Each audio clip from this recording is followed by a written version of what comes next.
Ok. Allora, Lino Gambaretto, sindaco di Soave da 3 anni. Soave, intanto buongiorno a tutti quanti. Soave è una piccola città storica, io dico sempre che è una piccola città di 7.000 abitanti, ma è una città che è in grado di mettere in campo veramente delle potenzialità incredibili.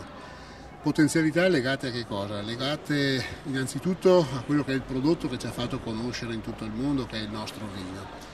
E poi un altro degli aspetti che soprattutto negli ultimi anni stiamo valorizzando in maniera veramente importante è il patrimonio monumentale, quindi il castello con la nostra cinta muraria.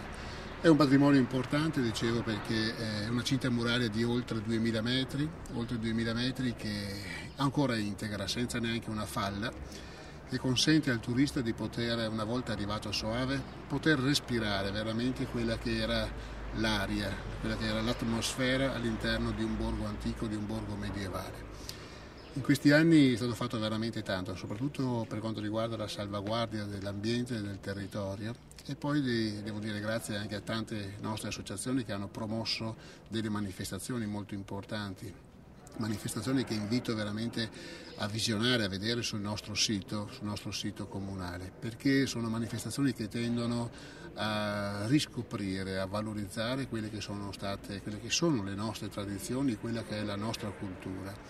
Quindi si avrà la possibilità il turista nei vari periodi dell'anno di poter tuffarsi in un contesto veramente medievale durante la festa medievale del vino bianco Soave, con l'investitura delle castellane, con la cena medievale, con tutto il borgo praticamente che si trasforma in un borgo medievale vero e proprio. Abbiamo la festa dell'uva, quindi un'atmosfera contadina nel mese di settembre, la festa del cioccolato e tanti altri eventi anche durante l'estate, quando il turista potrà decidere di passare delle serate presso il parco, ascoltando musica, vedendo film oppure assaporando dei meravigliosi vini Soave.